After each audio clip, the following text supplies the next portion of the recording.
an effort to try to do more election interference from Jack Smith. He should be ashamed of himself, and it's one of the reasons why we have to win, because he should not be anywhere near power.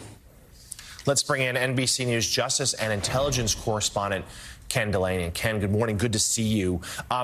Take us into a little more of Jack Smith's thinking here. Why this indictment and why now? Good morning, Jonathan. Yeah, it's an interesting move by Smith. He didn't have to do this. Another option would have been to let Judge Tanya Chutkan hash this out through a series of hearings, to let her make rulings on what in this original indictment constituted official acts that had to be thrown out. And when I was discussing this with experts after we learned this was a possibility, we wondered, why would Jack Smith essentially negotiate with himself? Why would he make an opening gambit? But when you look at this revised indictment, it's the barest minimum here. What he's removed is what seems like absolutely everyone can agree under the Supreme Court's ruling on immunity constitutes official acts, particularly that section where Donald Trump was accused of violating the law by trying to get the Justice Department to investigate bogus claims of fraud. That is entirely gone, because in their opinion, the Supreme Court said that was clearly an official act, the president talking to his Justice Department. But there are other elements of this that remain, including Donald Trump's efforts to get Mike Pence to delay the certification. And we can only guess as to why Jack Smith felt that was appropriate to leave in. But one theory is that Mike Pence was not acting as the vice president at that moment. He was acting as the president of the Senate in a ceremonial role, and Donald Trump was acting as a candidate, not as the president,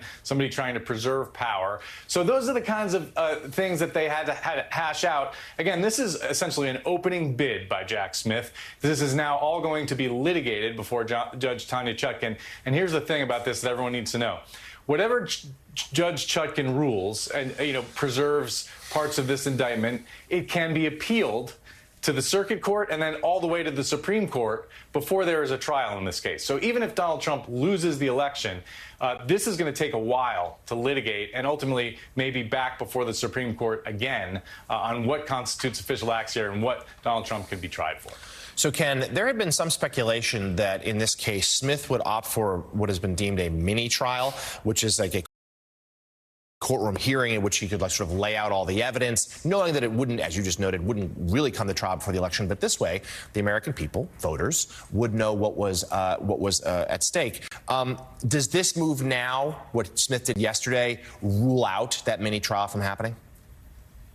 Not entirely. There's still going to be some evidentiary hearings. There's going to be disputes about what evidence can come in, and particularly because we can expect Donald Trump's legal team to challenge many of the things that were included in this indictment, to argue that, in fact, no, they were official acts and they should be struck. So then there'll be hearings on that. And Trump's team's going to get discovery, so they're going to have all the evidence. And as we know, evidence that gets in the hands of Donald Trump's team tends to leak.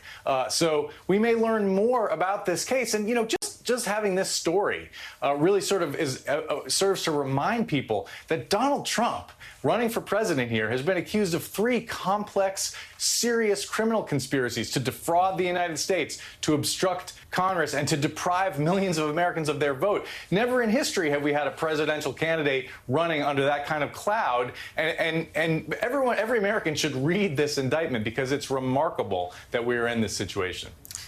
Ken, I'm not a lawyer. I don't play a lawyer on television, but there is sort of one area that confuses me a little bit, which is this idea of roles, that the president was not just the president, he was a candidate, and that the vice president was not just the vice president, he was president of the Senate.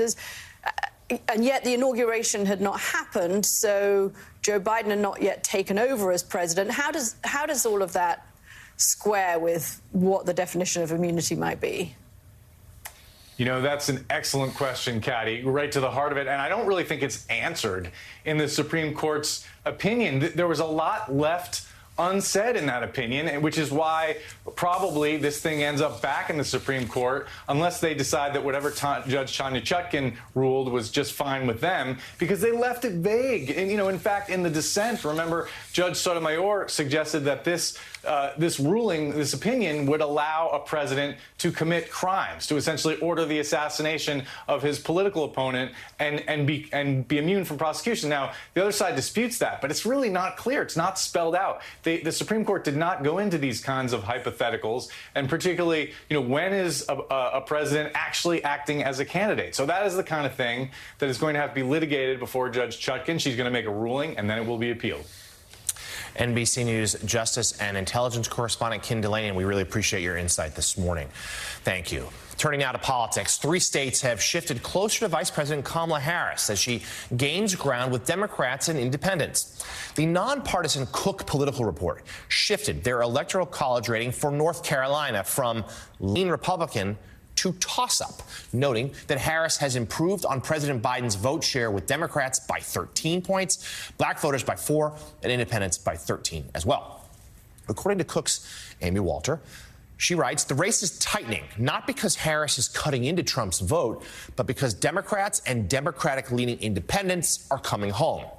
Meanwhile, the VP has put both Minnesota and New Hampshire apparently out of reach for the Trump campaign, with Cook shifting both states from lean Democrat to likely Democrat. Walter writes that Harris has been able to reconstitute and energize the Democratic coalition in both of those states. Simone, there had been talk, let's say 6 weeks ago, when things were at a low ebb for the Biden campaign, that there were some relatively safe Democratic states that could, be in jeopardy. That's these two, also maybe Colorado or Virginia. That no longer seems to be the case. But I'm curious more about what you think about the North Carolina suddenly going to toss up, because it does seem, we talked last hour about how the Harris team is putting a lot of resources and time in Georgia, including in rural areas. They've hinted they're going to do the exact same thing in North Carolina. The vice president has made a lot of trips to North Carolina, specifically within the last year and a half. I mean, she's been to Charlotte.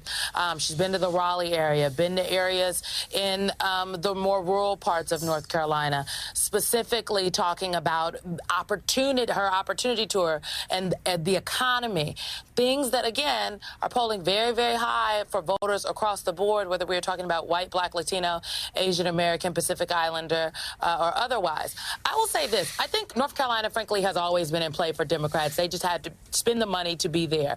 I think back to the midterm elections, and I think about Sherry Beasley. Sherry Beasley, who was a state Supreme Court justice, and in North Carolina, state Supreme Court justices are elected. She was elected statewide as a Supreme Court justice. She was the Chief Justice. She was the Dems Senate candidate. And had Sherry Beasley had a little more money and a little more support from the national infrastructure, I believe she would be the sitting United States Senator. And so Democrats are being very smart here. I just would also note, Jonathan, that there is a very, literally, crazy is not even the way to describe it. The Republican candidate for governor, who is the current lieutenant governor, Mark Robinson, he has some very outlandish views. He believes that he wants to go back to a time when women couldn't vote. I encourage people to look him up. He also, I think, juxtaposing him versus Josh Stein, who is the Democrats' candidate for governor, is setting up a matchup that is a boon for Democrats and maybe not so good looking for Republicans in the state. Yeah, no doubt, that gubernatorial candidate. Problematic for a lot of Republicans who are anxious about that, Michael, there in North Carolina. We know this race is going to be close, and we know that we're still more than 2 months from Election Day. But at this moment, this snapshot in time, Harris has momentum. And we're seeing the trend, all the polls, the trend lines support that. So as we see her electoral map expand, how is that impacting down ballot? How is that impacting, Democrats, Republicans alike, both in the Senate and the House, who suddenly are seeing a campaign completely reshaped from where it was 2 months ago? In a very significant way. And look, this was the narrative that we had heard from House Democrats, particularly in the aftermath of Harris becoming the nominee, Tim Walz becoming the running mate, this good momentum and enthusiasm for them from the convention. This was what Democrats had suspected, and we're now seeing that come into fruition with the numbers. Decision Desk HQ came out with its new forecast this week. It said that for the House, Republicans have a 56% chance of winning the House, which, is still positive for Republicans. But when Biden was the nominee, that was 61%. So that gap has narrowed by 5%. Similar for the Senate. Republicans right now have a 68% chance of winning the chamber. But when Biden was the nominee, it was a 78% chance. So we're seeing that enthusiasm from Kamala Harris at the top of the ticket trickle down to these down ballot races. And now the challenge for the Harris campaign, and equally for these House Democrats and Senate Democrats, is going to be keeping up this momentum. They don't want to have this spike too early in the game, still about about 2.5 months to go until Election Day. That's going to be a huge challenge for Democrats now, keeping this enthusiasm up, keeping their numbers up in the lead up to November. OK, so where there is Vance, there are tapes. This is yet another recording of Republican vice presidential nominee J.D. Vance disparaging women without children. In resurfaced remarks from his 2021 senatorial campaign, Vance criticized the head of the American Federation of Teachers, Randi Weingarten, for leading the organization, even though she doesn't have children of her own. So many of the leaders of the left, and I hate to be so personal about this, but they're people without kids trying to brainwash the minds of our children. And that really disorients me and it really disturbs me. Randi Weingarten, who's the head of the most powerful teachers union in the country, she doesn't have a single child. If she wants to brainwash and destroy the minds of children, she should have some of her own and leave ours the hell alone.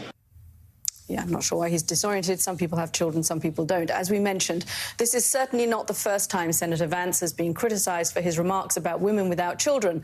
Last month, past comments from him attacking Democrats, including Vice President Kamala Harris, by calling them childless cat ladies, went viral. We're effectively run in this country via the Democrats, via our corporate oligarchs, by a bunch of childless cat ladies who are miserable at their own lives and the choices that they've made, and so they want to make the rest of the country miserable too. And it's just a basic fact. You look at Kamala Harris, Pete Buttigieg, AOC, the entire future of the Democrats is controlled by people without children. Yeah. Simone, it all sounds kind of bonkers in 1950s, and it kind of reflects a world view of J.D. Vance's, but how much damage do you think it's actually doing to the Trump-Vance ticket?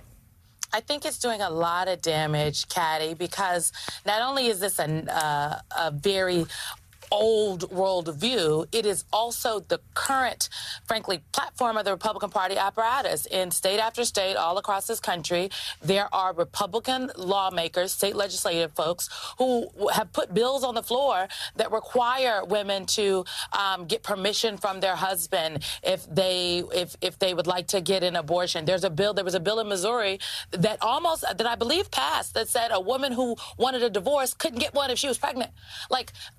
I don't know what the obsession is with the current Republican Party apparatus with women's reproductive, not even care, but just the ability to have children or not, and whether they would like to do so or not. But it seems to be a focal point. And it's just, he's disparaging a large swath of people. And let me just say, as a person who has not birthed a child from my womb, I take grave offense to these comments, as though because you don't have a child that you had yourself, and I don't know what children J.D. Vance himself has had. It's my understanding his wife had the children, but, there we go. That you don't have a stake in the game here in America. That's just...